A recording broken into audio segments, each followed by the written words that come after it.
है और आप आज की सुबह पर यहाँ पर इबादत कर रहे हैं, खुदा की महिमा कर रहे हैं, उसके नाम को सताइश दे रहे हैं और परमेश्वर के घर में आकर खुश हैं। आमीन। खुश है कि नहीं है? ये वाले भैया को कोई कुर्सी ला कर दे दे अगर बच्चियों को, ये रौनक भैया यहीं बैठ जाएंगे, ये अपनी कुर्सी ले और यहीं बैठ जाए। Thank you very much Esther भाई, थैंक यू वेरी मच। जवानों आप जल्दी से अपनी कुर्सियों को छोड़ देते हैं, किसी और को बैठने की जगह देते हैं। थैंक यू वेरी मच, खुदा आप सबको बहुत बरकत दे। सुनिएगा, आज की सुबह में मई के इस तीसरे इतवार में खुदा के कलाम से कुछ देर आपसे बात करना चाहता हूं और मैं विश्वास करता हूं कि आज की सुबह मैं और आप एक उद्देश्य के साथ खुदा के घर में आए हैं। ऐसा ही है ना? आप एक उद्देश्य के साथ आए या कोई उद्देश्य नहीं था आने का? आज की सुबह किसी ने आपको उठा दिया तो आप उठकर खुदा के घर में आ गए, ऐसा हुआ है क्या? या आप अपने आप से उठे और आप एक्साइटेड थे? You were very excited this morning, अरे वाह आज तो संडे है ना, आज खुदा घर जाएंगे। सुनिएगा, जब आज की सुबह आप और मैं खुदा घर में आए हैं, खुदा का कलाम आज आपके लिए। अपनी बाइबल को अपने ऊपर लीजिएगा, अपने हाथ में लीजिएगा। अगर आपके पास बाइबल, इससे पता चल जाता है किसके पास है और किसके पास नहीं है। तो जिसके पास नहीं है उसके लिए हम लोगों ने एक अंधेरा कमरा तैयार रखा है जहां रोना और दांतों का पीसना है, क्योंकि वहां पंखे बंद है ना। यहाँ पर जब आप इबादत करने आते हैं थोड़ी देर के लिए कूलर और पंखे बंद कर दें तो रोना और दांतों को पीसना तो ऐसे शुरू हो जाएगा। सो ये वही वाला कमरा है। बट अपनी बाइबल को जरूर से अपने साथ लेकर आइए और जब आज अपनी बाइबल को लेकर आए हैं आप इसको अपने सीने से लगाइए और कहिए, आज खुदा मुझसे बातें कर। अपनी आंखों को बंद करके कहें, lord talk to me this morning. I don't want to be purposeless, visionless. मैं उद्देश्यहीन नहीं, पर मैं अपने जीवन का उद्देश्य जानना चाहता हूँ। यीशु मसीह के नाम से मांगते हैं, आमीन। सुनेगा, होशे नबी की किताब उसका 10 अध्याय और उसका पहला पद, the book of Hosea chapter 10 and verse 1। आज इजराइल की बात करें थोड़ी देर, है ना। मजे की बात यह है कि पिछले शनिवार को हम लोगों ने हिंदुस्तान और पाकिस्तान के बीच में लड़ाई चल रही थी, उसके लिए दुआ करी और लड़ाई, मैं कह सकता हूं ना खुलेआम, लड़ाई सीज फायर एस्ले हो गया है ना। एस्ले मुझे रात तक मैसेज करता रहा, अगले दिन तक मैसेज करता रहा, भैया लड़ाई रुकी नहीं है। मैंने कहा यार तुम प्रभु के हो, तुम हमारी ओर हो या उनकी ओर? तुम किसके हो? चुन लो कि किसकी सेवा करोगे, लड़ाई रुकने वालों की या लड़ाई करवाने वालों की? नहीं, लेकिन बड़ा एक्साइटमेंट आ गया था थोड़ी देर के लिए। तो लड़ाई हो रही है, हमारे बच्चे भी देख लेंगे, कारगिल में हुई थी आखिरी बार, क्लास 7 में थे हम, अब एक बार फिर लड़ाई। नहीं, खुदा के लोगों, परमेश्वर ने मुझे आपको लड़ाई करने और लड़ाई देखने के लिए नहीं बुलाया। बट बाइबल लिखा है, धन्य है वे जो मेल मिलाप कराते हैं, क्योंकि वो परमेश्वर के पुत्र और पुत्री कहलाएंगे। आमीन। Blessed are the peacemakers. और अभी हमने जैसा गाना सुना, बेंजामिन भाई ने गाना गाया, I am the son of God, I am the son of Christ. और हमारा काम है कि मेरा लड़ाई रोकने के लिए दुआ करें। और हमने दुआ करी और लड़ाई रुक गई, पर बहुत सी लड़ाइयां अभी चल रही हैं। और आइए दुआ करें आज की सुबह में कि खुदा अनुग्रह कर, इजराइल पर अपना अनुग्रह कर, रशिया यूक्रेन पर अपना अनुग्रह कर, सीरिया पर अपना अनुग्रह कर, और जहां जहां भी आज मुसीबत परेशानियां हैं परमेश्वर अपना अनुग्रह कर। सुनिएगा, लिखा है इजराइल के बारे में होशे 10:1 जी। कहां से आ रही है बस? अरे लहलहाती दाखलता है तो आगे आइए ना। ओके, जगह नहीं है, कोई बात नहीं, जगह आप लोग बना लेंगे, आगे आ जाइए। अभी वाला गाना गा नहीं सकते, पर्दे में रहने दो। आ जाइए, बाहर आ जाइए, पर्दे के बाहर आ जाइए। ओके, जो लोग हैं आ जाए प्लीज। कोई और पर्दे, जब तक पर्दे के पीछे से ना पड़े। इजराइल एक लहलहाती हुई दाखलता सी है। वाओ, लहलहाती हुई दाखलता है। Israel is like a spreading wine. Wow, हमारा चर्च बढ़ रहा है, हमारा परिवार बढ़ रहा है, हमारी नौकरी में हमारी तनख्वाह बढ़ रही है। वाओ, हमारा बच्चा पहले 4 फीट का था, अब 4.5 फीट का हो गया। हमने दीवार पर मार्क लगा के रखा है डेट के साथ। देखा है ना, पुराने घरों में होता था, जैसे जैसे हाइट बढ़ते जैसे डेट लगाते रहते थे, इस डेट में इतना था वजन और हाइट। पर अब अच्छा लगता है चीजें बढ़ें। We want things to grow. How many of you want things to grow in your life? You want things to grow, you want things to spread out. आप चाहते हैं चीजें फैल जाए, बढ़ जाए, बिजनेस बढ़ जाए, पैसा बढ़ जाए, दौलत बढ़ जाए, एजुकेशन बढ़ जाए। अभी मास्टर्स या पीएचडी कर लें, एक बच्चा था तो 2 बच्चे हो जाए, है ना, हम 2 हमारे 2। खुदा के लोगों, आप चाहते हैं चीजें बढ़ जाए, परिवार छोटा ना रहे, परिवार इकलौता ना हो, पर you want things to grow, you want family to grow, you want your job to grow, you want your church to grow, you want your worship team to grow, you want the anointing to grow। पर सुनिए, Bible लिखा हुआ है, Israel पढ़े mic पे पढ़ लीजिए, mic on कर दीजिए भैया। इजराइल एक लहलाती हुई दाखलता सी है जिसमें बहुत से फल भी लगे, जिसमें बहुत से फल भी, वाओ, एक तो ये बढ़ रही है और इसमें फल भी लग रहे हैं। आप ये सिर्फ नहीं चाहते कि चीजें बढ़े, आप चाहते हैं आप प्रोडक्टिव बने। Let your job be productive, let your business be productive, let your coming to the house of God be productive। और हम साथ में चाहते हैं कि फल भी लगे, हम चाहते हैं चीजें बढ़े, हम चाहते हैं फल लगे। जी आगे क्या लिखा है पढ़िएगा। परंतु अरे अच्छा खासा तो सब कुछ चल रहा था, बढ़ रहे थे, फल भी लग रहे थे, we were growing, we were spreading, things were very nice, things were very good, सब कुछ बहुत बढ़िया चल रहा था। एकदम से क्या हो गया? एकदम से आ गया परंतु। सुनिएगा, कहलगा इजराइल एक फलवंत दाखलता सी है और उसमें फल भी लग रहे हैं, वो बढ़ रही है, वो फैल रही है, आशीषें आ रही है, बरकत आ रही है, सहूलियत आ रही है। भैया पहले एक कमरे के मकान में रहते थे, अब हमारे 3 कमरे का मकान है। पहले किराए के मकान में रहते थे, अब अपना मकान कर लिया है खुदा के फल से। भैया पहले ऑटो से आते थे, अब अपनी कार खरीद ली है, अपनी कार से आते हैं हम लोग। पहले भैया बाइक पर आते थे, चारों लोग बड़े ठुस के आते थे, पर उसके बाद अब हमारे पास 4 पहिया है, अब आराम से बैठ कर आते हैं। इस वाले मौसम में आराम से एसी चला कर आते हैं, तेज बारिश हो जाती है तो खुदा के घर में आ जाते हैं। भैया पहले आते थे तो रास्ते में गड्ढे बहुत पड़ते थे, अब धन्यवाद हो सरकार का कि अब सड़कें भी बहुत अच्छी हैं और जुप से गाड़ी निकल जाती है। पहले भैया लखनऊ पहुंचने में 10 घंटे लगते थे, पर अब एक्सप्रेस वे है, आराम से 5 साढ़े 5 घंटे में लखनऊ पहुंच जाते हैं। है ना, चीजें अच्छी हो रही हैं, आपके परिवार में चीजें अच्छी हो रही हैं, आपकी नौकरी में चीजें अच्छी हो रही है। तनख्वाह पहले 500 रुपए में पूरा घर चलता था, पर अब 50,000 रुपए हर कोई कमा रहा है अलग-अलग। Wow, very nice, things are growing and that's not a problem. बढ़ती प्रभु की ओर से है, बढ़ती कहीं और से नहीं है। इजराइल को भी परमेश्वर ने बढ़ती दी, इजराइल भी फैल गया, अमेरिका को बरकत दी, अमेरिका फैल गया, हिंदुस्तान को खुदा ने बरकत दी, हिंदुस्तान फैल रहा है। खुदा के लोगों, जब मैं और आप हिंदुस्तान में रहने वाले हिंदुस्तानियों और दुआ कर रहे हैं, हिंदुस्तान फैलेगा और हिंदुस्तान फलवंत होगा। आमीन। जितना अभी है उससे कहीं ज्यादा। परंतु बात यहीं पर खत्म नहीं हो गई और आज थोड़ी देर ध्यान देंगे आगे क्या लिखा है। क्या लिखा? परंतु ज्यों-ज्यों उसके फल बढ़े, ज्यों-ज्यों उसके फल बढ़े, त्यों-त्यों उसने अधिक वेदियां बनाई, उसने अधिक वेदियां बनाई। जैसे उसकी भूमि सुधरी, वैसे ही वे सुंदर लाटे बनाती गई। अंग्रेजी में लिखा हुआ है, as his fruits increased, he built more altars, not the altar for the Lord, but the altar for somebody else. क्या लगा? And his land prospered, he adorned his sacred stones. जैसे जैसे प्रभु ने आशीष देना शुरू करी, जैसे जैसे खुदा की बरकत आना शुरू हुई, जैसे जैसे एक कमरे से 3 कमरे का मकान हो गया, जैसे जैसे किराए से अपना मकान हो गया, वैसे वैसे क्या हो गया? कुछ और वेदियां बनने लगी और उस वेदी पर किसी और की आराधना शुरू हो गई। जब तक पत्नी नहीं थी, खुदा के साथ जुड़े हुए थे, पर जैसे ही शादी हो गई, एक वेदी बन गई, उस वेदी पर लिखा हुआ था पत्नी, और हम उसके सामने झुके रहते हैं। जब तक शादी नहीं हुई थी, रोज उपवास करते थे, दुआ करते थे, खूब आराधना करते थे, पर जिस दिन से हाथ मिले हो गए, उस दिन से एक वेदी बना ली, उसके ऊपर लिखा था पत्नी, और उसके सामने झुकने लगे। जब तक बच्चे नहीं थे, खूब दुआ होती थी, फैमिली प्रेयर होती थी। भैया जिस दिन से ये पैदा हुई ना, ये रात भर जगती थी और हम दिन भर सोते थे। उसके बाद से धीरे धीरे करके हमने एक वेदी बना ली, बच्चा। अब हमारे घरों में बहुत सी वेदियां लगी हुई हैं, जिस पर मैं और आप प्रार्थना कर रहे हैं। हमारे घर में सिर्फ एक वेदी नहीं है। जब तक नौकरी नहीं थी, कहते तो खुदा नौकरी दे दे, अगर आप नौकरी देंगे तो नौकरी से हम तेरी महिमा करेंगे, सबको बताएंगे। बट जिस दिन से नौकरी लग गई, उस दिन से खुदा दूर हो गए और एक वेदी बना ली घर में, उसमें लिखा हुआ नौकरी। पहले कहते थे खुदा जब तू पैसा देगा तो हम तेरे काम के लिए देंगे, पर जब खुदा ने पैसा देना शुरू किया तो हमने एक वेदी बना ली, उसमें लिखा हुआ था रुपया। दूसरी बना दी आरडी, तीसरी बना दी एफडी और चौथी बना दी एसआईपी। खुदा के लोगों, जैसे जैसे फलवंत दाखलता बढ़ती गई, जैसे जैसे फल लगने शुरू हुए, जैसे जैसे जीवन में सुधार आता गया, वैसे वैसे बाइबल बताने लगी इजराइल परमेश्वर से दूर होता गया। इजराइल मतलब खुदा के लोग, खुदा की प्रजा, यानी कि आप और मैं।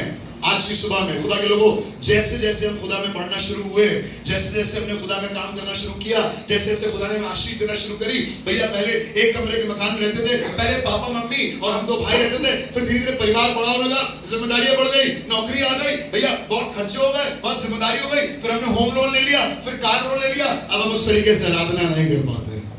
आज थोड़ी देर आपसे बात करना चाहता हूँ, क्या मेरी और आपकी जिंदगी में भी ऐसे ढेर सारी वेदियां बनी है मेरे पास, जिनके सामने मुझे झुकना पड़ता है, मैं चाहूं या ना चाहूं।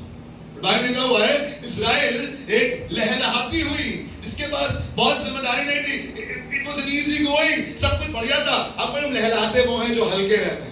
और आज हम कर्जों से इतने भारी हो गए हैं, आज हम रिलेशनशिप से इतने भारी हो गए हैं, आज हम अपने कमिटमेंट के तले इतने दब गए हैं कि हमने लहलहाना बंद कर दिया है, छोड़ दिया है। बाइबल में लिखा हुआ है वो लहलाती हुई दाखलता स्थिति जिसमें बहुत से फल भी लगे। बच्चा जब छोटा होता है संडे स्कूल में आके आराधना करता है, स्तुति करता है, पर जैसे जैसे बड़ा होने लगता है धीरे धीरे उसको कहा जाता है बेटा पढ़ाई पर भी ध्यान दो, बेटा कॉलेज भी है तुम्हारा, बेटा इस साल तुम्हारा हाई स्कूल है, बेटा इस साल तुम्हारा इंटर भी है, इस साल तुम्हें अपना वो एंट्रेंस एग्जाम भी देना है, इस बार तुम्हें इतने परसेंटेज लाने लाने। अरे ये सब आपने तब नहीं बताया तो उसे जब वो पैदा नहीं हो रहा था, जब आप दुआ कर रहे थे खुदा अगर तू बेटा होगा, बेटा देगा तो मैं उसे तेरे घर में तेरी खिदमत के लिए दूंगी, तब तो आप वायदा कर रहे थे। पर अब जब इस्राइल फलवंत दाखलता की जगह लहलाने लगा है, बढ़ने लगा है, चीजें अच्छी हो गई हैं, अब 5,000 रुपए उसका दशमांश हो गया है, तब आपको लग रहा है नहीं, job is important.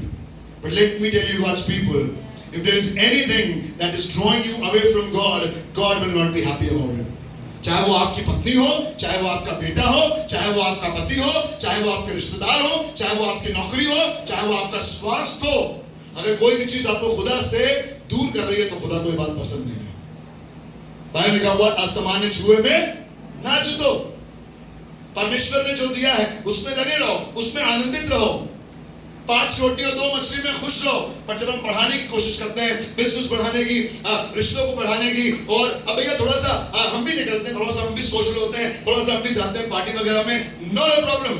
But if it is compromising the presence of God in your life, if it is compromising the very presence of God in your life, then this makes life difficult. Prosperity took us away from God. आज बहुत आयत ने, आज लहलहाने ने, आज फलवंत होने ने हमें खुदा से क्या कर दिया है, दूर कर दिया है। याद रखिएगा, एक जमाना था जब लाइट चली जाती थी, याद है आपको? और उस जमाने में इन्वर्टर नहीं होता था, क्या करते थे जैसी लाइट चली जाती थी, चलो माँ से तुम गाना गाना, है ना, माँ से तुम गाना गाना, नहीं वाले गाने नहीं गा सकते हम लोग, तो हम लोग कौन से गाने गाएंगे? महिमा तेरी गाओ महिमा। अब हमारे घर में लाइट नहीं जाती है, तो हमने भी क्या किया, महिमा गाना। पहले लाइट जाती थी, इन्वर्टर था नहीं, कुछ करने को था नहीं, अंधेरा होता था, तो हम लोग क्या करते थे, पापा कहते थे आओ बेटा थोड़ी देर आराधना करें प्रभु की, सारे काम छोड़कर। पर आज के जमाने में लाइट जाती नहीं है, तुरंत बैकअप आ जाता है ना, फ्रिज का अलग बैकअप है, वाईफाई का अलग बैकअप, अब तो इंटरनेट भी नहीं कटता हमारे यहाँ, उतनी देर के लिए भी नहीं, जितनी देर के लिए बैकअप आता है उसके लिए भी एक अलग यूपीएस लगा हुआ है वाईफाई के लिए, कुछ कटे नहीं। पर मैं आपको बताऊं, इस ना कटने के चक्कर में हम और आप खुदा से कितना कट गए। क्या आपने इस बात को रियलाइज किया? उस जमाने में रात में ही कपड़े निकल जाते थे, ये भैया का कपड़े हैं, ये उनका पूरा सेट बना है, ये दीदी का सेट बना हुआ है, ये सारे कपड़े तैयार हैं, प्रेसेस करके रात में ही सब तैयार हो गए, और सुबह निकलेंगे, तैयार होकर जाएंगे, ज्यादा कुछ नहीं होगा, बड़े बस कपड़े पहनेंगे, नहा कर तुरंत निकल जाएंगे। पर आज हमारे पास प्रेस भी है, हमारे पास ड्रायर भी है, हमारे पास वॉशिंग मशीन भी है, हम तुरंत अपने कपड़े सुखा कर डाल सकते हैं, प्रेस करके आगे पहन सकते हैं। पर कई बार हम चर्च से नहीं आते, भैया हमारे कपड़े धुल रहे थे उस दिन। क्या आपको मालूम है, एक दिन मैं एक आदमी से मिला, कहने मैंने कहा आप चर्च क्यों नहीं आए? कहने उस दिन कपड़े धो रहे थे। कपड़े धोने के लिए चर्च चला गया। अब बोले वो रिश्तेदार जिनके लिए आप दुआ करते थे, खुदा कितने खराब हैं, कल के मरते हो आज मरते हैं, पर आज रिश्तेदार अच्छे हो गए और वो आ गए हैं, चलो बेटा दिल्ली जू घुमा लाओ हमें भी। तो अब हम उनको संडे को दिल्ली जू घुमाने ले जा रहे हैं। जिस खुदा ने रिश्तों को ठीक किया, अब वो खुदा पीछे चला गया और वो रिश्तेदार दिल्ली जू में हमारे साथ साथ हैं। खुदा के लोगों, वो फल जो खुदा ने दिए हैं, वो लहलहाना जो खुदा ने दिया है, वो आशीष जो खुदा ने दी है, और हिंदी में लिखा है अपनी सुधरी हुई भूमि में उन्होंने क्या करी, सुंदर लाटे बना ली। सुधार आ गया जब जीवन में, मेरे साथ बोलिए सुधार, सब लोग बोलिए सुधार। कितनों की जिंदगी में सुधार आ गया, बचपन से लेकर आज तक। कोई है जो कहेगा कोई सुधार नहीं आया जिंदगी में, अबे यार कल भी 500 रुपए में तड़प रहे थे, आज भी 500 रुपए में तड़प रहे, ऐसा है क्या? नहीं, सुधार आया है ना लाइफस्टाइल में। पहले एक थान का कपड़ा लिया जाता था और चारों भाई बहनों को पहनाया जाता था, ऐसा ही होता था ना पहले भैया, एक ही जैसे रंग के, समझ ही नहीं, किसी को टीप लगाई तो ये बड़ा वाला था, छोटा वाला था, पहचान में नहीं आया, बेटा था या बेटी। कितने लोगों ने एक थान के कपड़े पहने अपने बचपन में। पर अब क्या होता है, एक शॉपिंग करता है वेस्ट साइड से, दूसरा शॉपिंग करता है ईस्ट साइड से, एक चला जाता है नॉर्थ साइड और दूसरा चला जाता है वेस्ट साइड, साउथ साइड। आज इतने साइट खुल गए हैं हमारे लिए, आज हमारे पास इतनी साइट्स खुल गई हैं फोन पर कि हमारे लिए मुसीबत नहीं है शॉपिंग करना। पर आज ये थान के कपड़े नहीं है, आज जिंदगी सुधार हो गई है, आज हम ब्रांडेड पहनते हैं। पहले जाते थे निक्सन मार्केट, लखनऊ के निक्सन मार्केट, पता नहीं आप लोगों में से किसी को मालूम है, विजय भाई को मालूम होगी, लखनऊ वालों को मालूम है निक्सन मार्केट। पहले पुराने कपड़े खरीदते थे, पुराने ब्रांड। मैं आपको बताऊं, जो ब्रांड आप आज पहन रहे हैं ना, मैं 20 साल पहले पहन चुका हूं, मजाक नहीं कर रहा हूं आपको। जो ब्रांड आप आज अफोर्ड नहीं कर पा रहे हैं, वो 20 साल पहले मैंने पहन के छोड़ दिया। इसका मतलब ये नहीं कि मैं अमीर पादरी हूँ, और मेरे माँ बाप मुझे ले जाते थे वो पुरानी वाली जैकेट दिलाने के लिए, वो जो ठेले पे होती थी, छाटो बीनो, हर माल 100 रुपया। रेडी करा गई, रेडी है ना, अभी भी पर्दे के पीछे। मैं रेडी को स्कूल लेने जाता था, नहीं तब नहीं, जब ये पढ़ती थी, तब ये जब पढ़ाती थी, मैं उसको स्कूल लेने जाता था। और मुझे व्हाइट शर्ट पहनना बहुत पसंद था, उस जमाने में टाई लगानी होती थी स्कूल में, तो मैं अपने स्कूल से इसके स्कूल पहुंचता था, और इसके स्कूल के आगे बुध बाजार लगती थी बुध को, और वहां पर व्हाइट शर्टें लगी रहती थी, ऐसे 20-20 रुपए वाली, 50-50 रुपए वाली। मैं हेलमेट लगा खरीदता था, ऐसा ना हो कि रिनेल मैम के हस्बैंड पकड़े जाए शर्ट खरीदता, और अगले दिन रिनेल मैम को पकड़ लिया जाए कि आपके हस्बैंड तो 20 रुपए वाली शर्ट पहन रहा था। मैं आपको बताऊं, वो 20 रुपए वाली शर्ट मैंने बहुत पहनी है, वो पुरानी पैंटेड ट्राउजर्स मैंने बहुत पहने हैं, वो लेदर की ओरिजिनल जैकेट जो आज आपको मार्केट में नहीं, मैंने पहनी है। और मालूम है कितने की पहनी है? 200 रुपए, 500 रुपए की। वो ब्लेजर जो आज भी कई बार मैं पहनता हूँ, आप कहते भैया वाह, मैं उसकी सच्चाई बता दूं तो आप मुझसे मिलना पसंद करेंगे। और हमारे जीवन में सुधार आ गया है। अब इसका मतलब ये नहीं कि मैं सिर्फ वही के कपड़े पहन रहा हूँ, अब मैं नए कपड़े भी पहनता हूँ। Now I can afford some new clothes. वो ब्रांड जो अब दुनिया में मिलते हैं वो मैं अफोर्ड कर सकता हूँ। मेरी जिंदगी में सुधार आया है, पर क्या मेरी जिंदगी में सुधार इसलिए आया है ताकि मैं ब्रांड की पूजा करना शुरू कर दूं और ब्रांड का एक ऑल्टर लगाऊं और कहूं यही मेरा खुदा है। खुदा के लोगों, आज मेरी जिंदगी में सुधार तो आ गया है। आज मेरे घर में, पहले घर में कूलर लगते थे ना, अभी भी लगते हैं। देखिए, हम लोग अभी भी पुराने रीति रिवाजों पर बने हुए हैं। कोई कहे भैया आप लोग बहुत नए रीति रिवाज में, मैं आपसे कहूंगा पीछे मुड़कर देखिए, अभी 2 कूलर लगे हुए हैं। हम लोग अभी एसी वाले दौर में आए नहीं, वी आर ओल्ड स्कूल। पहले एक कूलर लगता था और 2 भाइयों में लड़ाई होती थी, कूलर के सामने कौन सोएगा। मुझे नहीं मालूम आपके घर में हुई कि नहीं हुई, हुई कभी? फिर पापा अपनी पैंट लाता था और वो कूलर के मुंह पे लगा देता था, तो एक पैंचे से एक को हवा आती थी, दूसरे पैंचे से दूसरे, लड़ाई खत्म। पर आज क्या है? आज ड्राइंग रूम में अलग एसी है और बेडरूम में अलग एसी है। पहले जमाना अलग था, आज जमाना अलग है। और मैं बताऊं खुदा के लोग, अभी सागर भाई हमारे घर गए थे लखनऊ में ना, सागर भाई कैसे नहाए थे तुम बताओ, है ना? पहले हम लोग अपने वॉशरूम में ऐसे हाथ ऐसे नहीं कर सकते, यहाँ तक ही था हमारा वॉशरूम, अभी भी वही है। हमारे वॉशरूम की छत यही है और हमारे वॉशरूम की दीवार ही है और सामने वाली है और इधर वाली है और इधर वाली है। बस एक आदमी खड़ा होकर बाल्टी से नहा सकता है। ऐसे ही घर है हमारा अभी भी लखनऊ में। सागर एक दिन गया था, ऐसे काट के बाहर निकालना पड़ा था, बाहर में असेंबल किया था हम लोगों ने, बाहर में असेंबल कर लिया था, खोपड़ी ओपड़ी बाहर में लगा दी थी, है ना?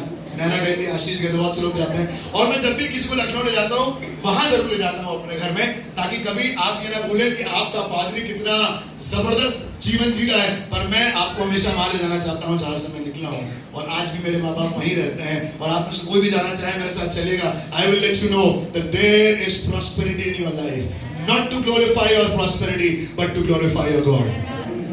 हाँ, आज हम ऐसे वाले घर में रहते हैं जहाँ 2 बड़े-बड़े वॉशरूम्स हैं। सागर ऐसे घर में रहता है जिसके पास 3 वॉशरूम्स हैं।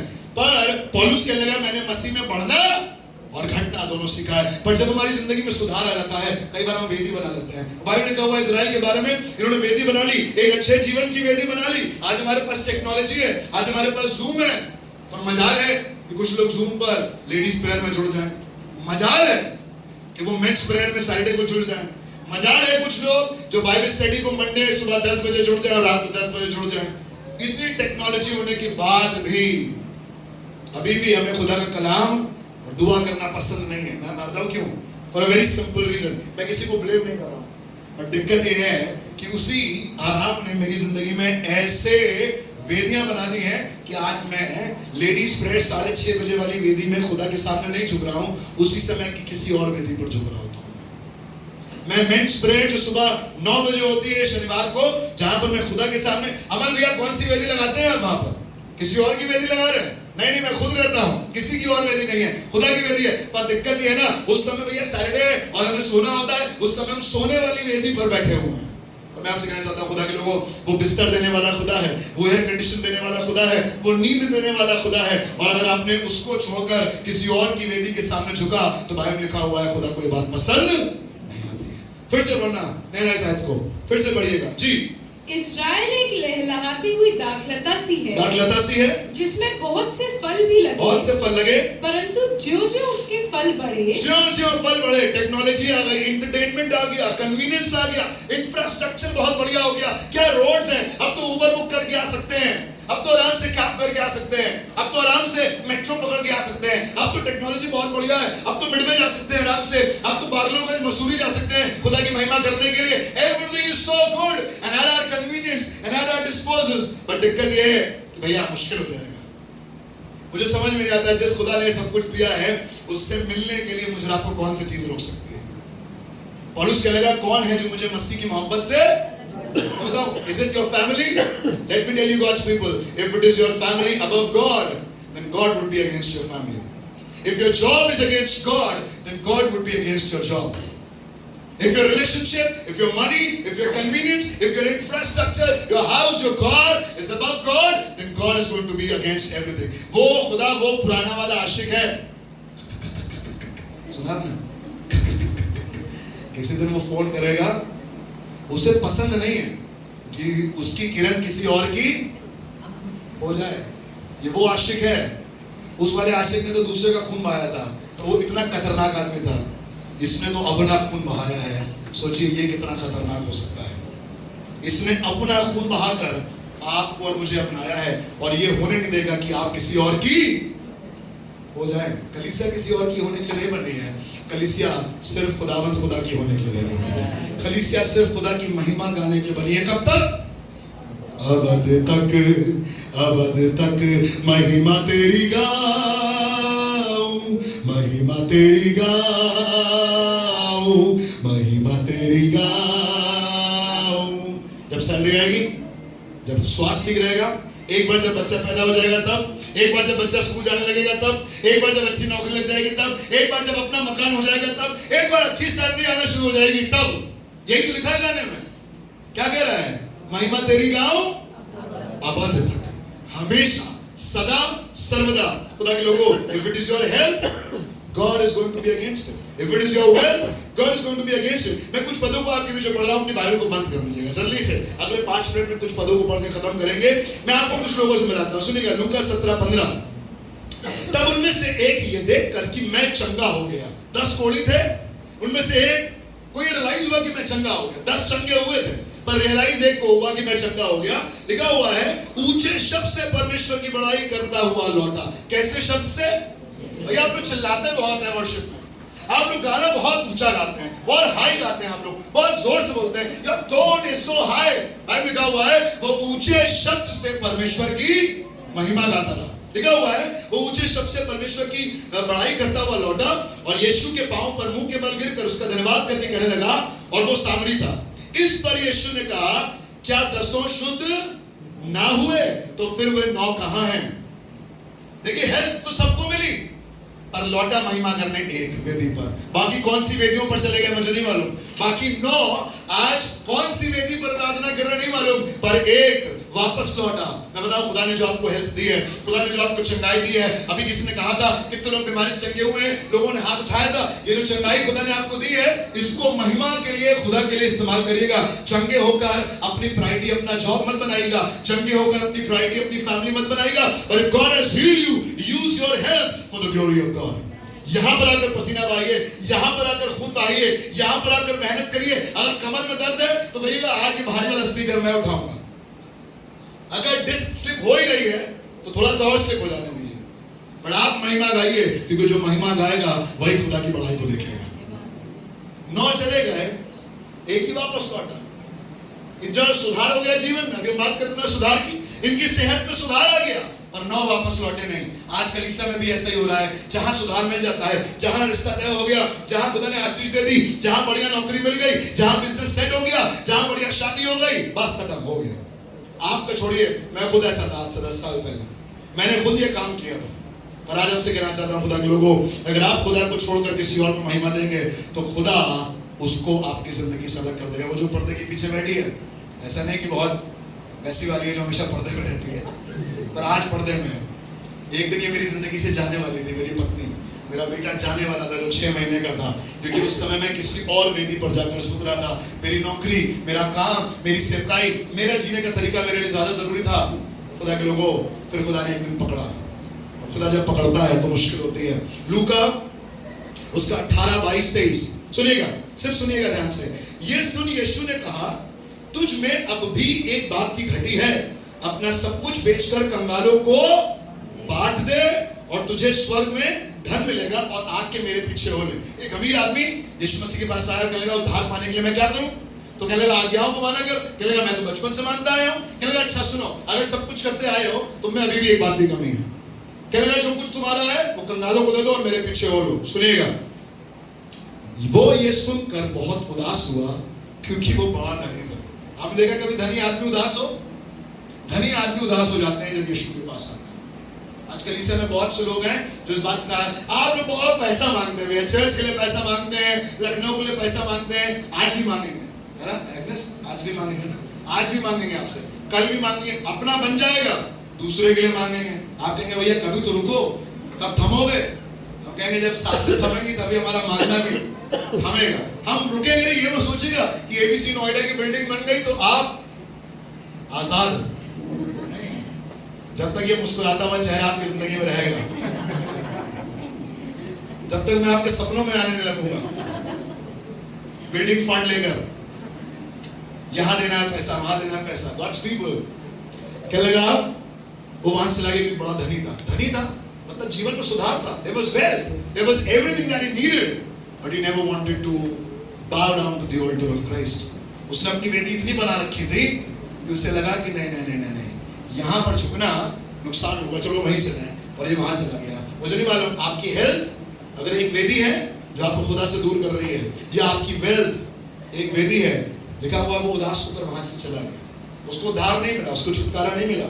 सुनिएगा परमेश्वर के वचन में, पहला राजा 11:4, अतः जब सुलेमान बूढ़ा हुआ तब उसकी स्त्रियों में ने उसका मन पराये देवताओं की ओर बहका दिया, और उसका मन अपने पिता दाऊद के समान अपने परमेश्वर यहोवा पर पूरी रीति से लगा ना रहा। मालूम है कौन है?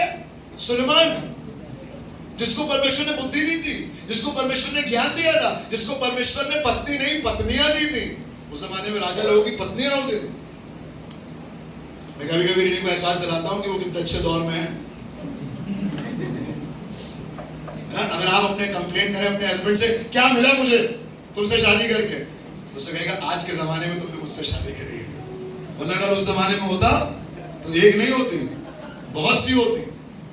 पर हम खुदा धन्यवाद देते हैं, परमेश्वर ने अब हमें ठहराया है एक पति और एक पत्नी, दैट्स द रूल। अब इसके अलावा कुछ नहीं। और सुनिएगा क्या हुआ, परमेश्वर ने सब कुछ दिया, सारा ऐशो आराम दिया सुलेमान को, बुद्धि दी, सोना चांदी दिया। लिखा हुआ जो महल उसने बनाया वो सोने से मढ़ा हुआ था।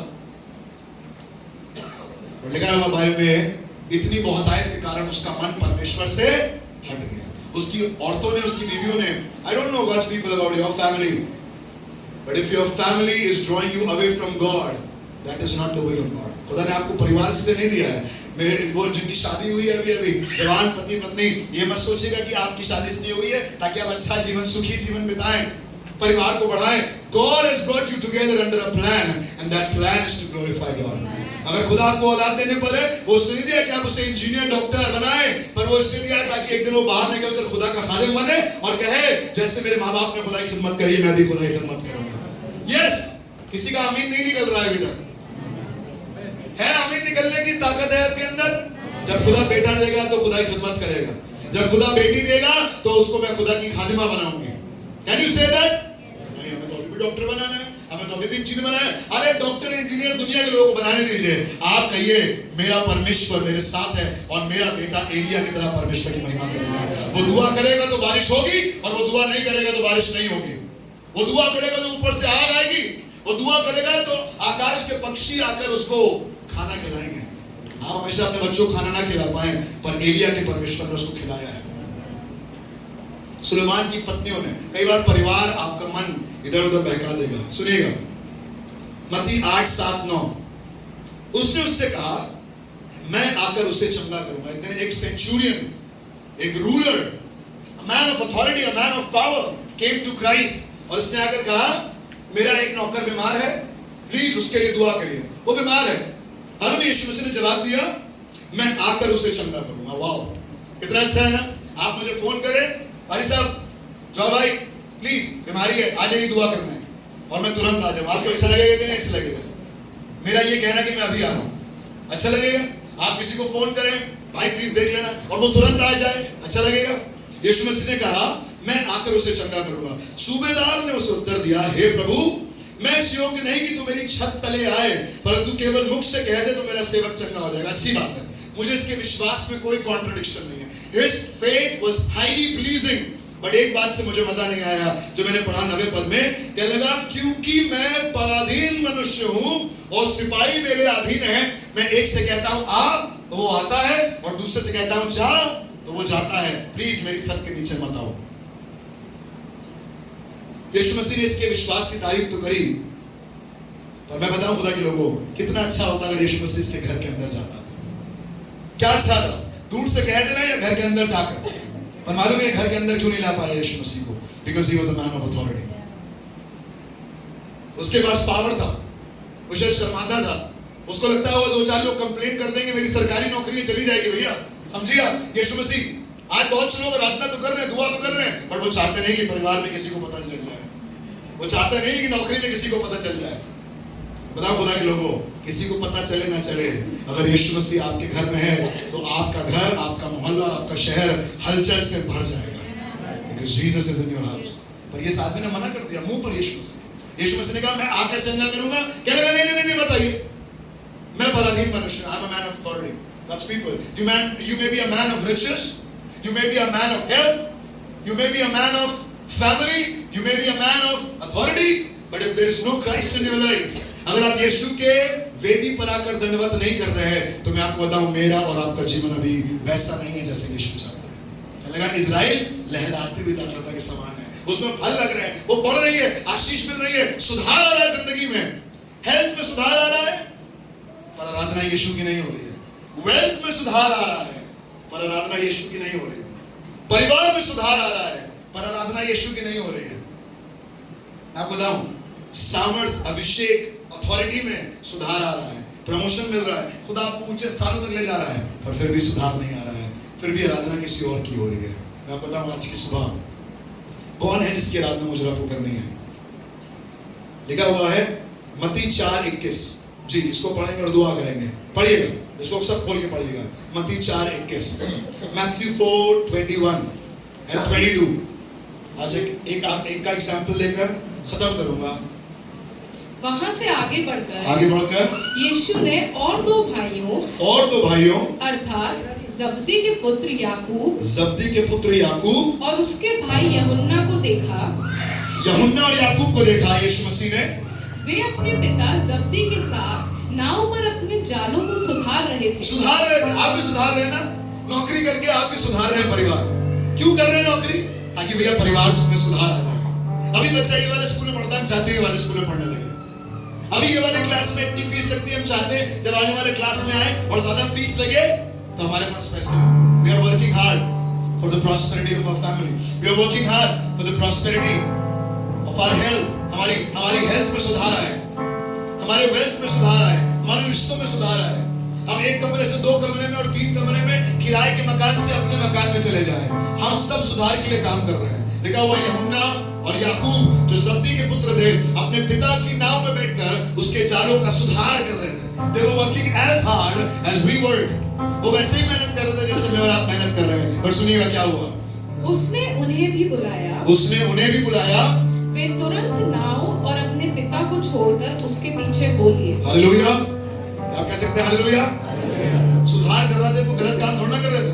भैया नौकरी पे तो जाते हैं, पूरे समय नौकरी के लिए बोलते रहते हैं, अपने परिवार के लिए तो कमाते हैं, और किसके लिए कमाते हैं? नहीं दे पाते दशवांश, कोई बात नहीं, मैं आपसे नहीं कह रहा हूं कि आप अपना दशवांश दीजिए, और मैं आपसे कह रहा हूं आप सुधार के लिए काम कर रहे हैं ना, वेरी गुड, खुदा आपकी जिंदगी में सुधार लेकर आएगा। और जब वो बुला रहा है तो सब कुछ छोड़कर उसके पीछे होना चाहिए। जब उसको आराधना मिलनी है तो उसको आराधना मिलनी है। जब रविवार को चर्च जाना है तो जाना है। जब लेडीज प्रेयर में जुड़ना है तो जुड़ना है। जब मेंस प्रेयर में जमा होकर दुआ करने का मौका मिले, करना है तो करना है। लखनऊ जाना है तो जाना है, मसूरी जाना है तो जाना है, घूमने तो बहुत चले जाते हैं, पर इबादत करने जाना है। बाइबल लिखा हुआ है दोनों भाई सुधार में लगे हुए थे। आज यहाँ पर कोई है जो सुधार में लगा हुआ है। आज यहाँ पर कोई है बहन जो सुधार में लगी हुई है, घर के सुधार में लगी हुई है, बच्चों की परवरिश में लगी हुई है, नौकरी भी कर रहे हैं, घर को भी संभाल रहे हैं। गॉड ब्लेस यू, खुदा आपको बरकत दे। और मैं आपको बताऊं, ये सुधार इसलिए नहीं है ताकि आप कोई और वेदी बनाकर वहां दंडवत करें, पर खुदा ने सुधार दिया है और वो इसलिए है ताकि आप उसकी महिमा करें। आइए अपनी आंखों को बंद करें। अगर आज की सुबह कलाम ने आपसे बातें करी हैं तो आइए अपने स्थानों पर खड़े हों और उसकी आराधना करें।